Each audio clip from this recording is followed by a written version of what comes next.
you have to put out guys who are leading your team in categories should be playing on the floor.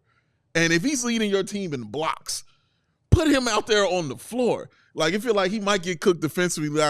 That's a risk I'm willing to take for a dude who actually showing you, like, on some kind of level, I can have an impact on a certain side of the floor.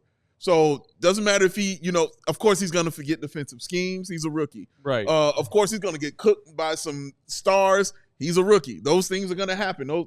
But we watched him body up on a few players tonight and stop them from scoring and deterred them from getting to the basket. His help defense has always been really good. So just in my opinion, when you're leading a category on your team, you don't want to leave that on the bench.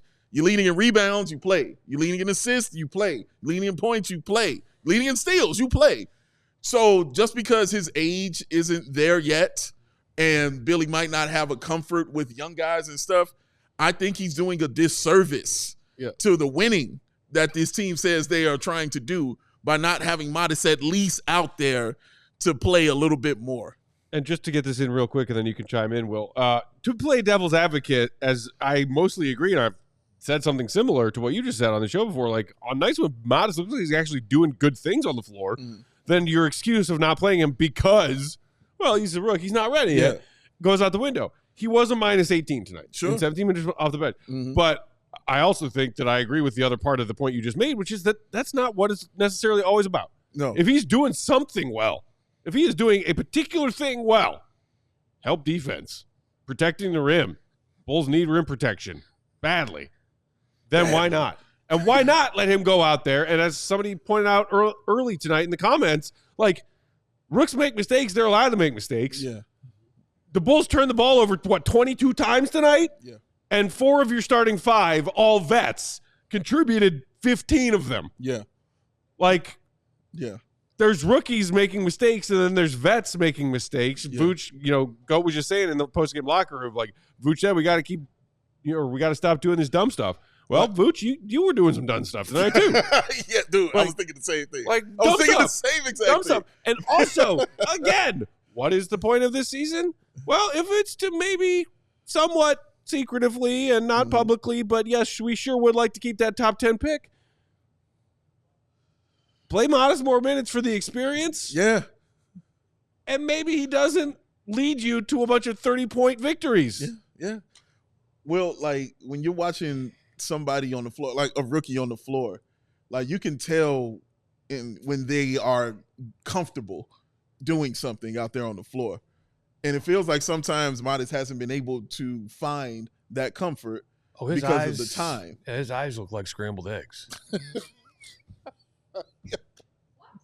Yo, his I love that one. Look like scrambled eggs. God, I got to start writing these down, man.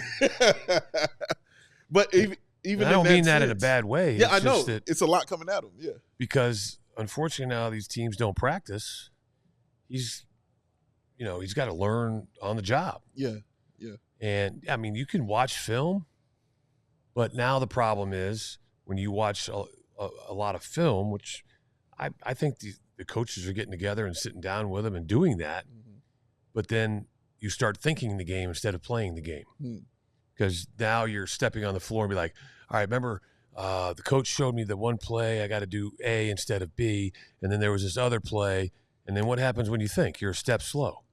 And so whether it's you're late on a cut, late on a screen, you don't play a defensive set the proper way, because it's almost like, when you learn how to dance, they put those footsteps on the floor, right? Yeah.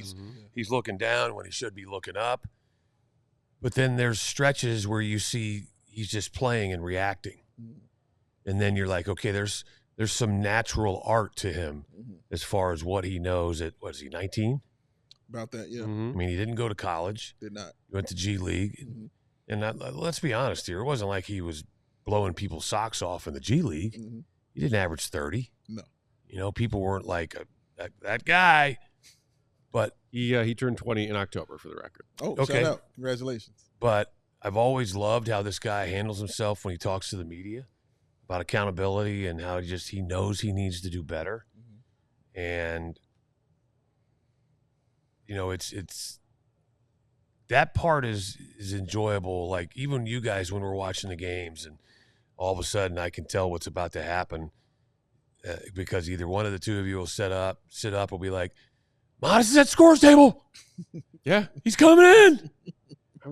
Oh my God, my night's been made. The moments in Bulls games this season when I am closest to the true version of myself as a Bulls fan who is diehard and who cares is when Matas does good things on the floor. Yeah. And Dave can attest to that, and Purdue, I'm sure you've seen it too.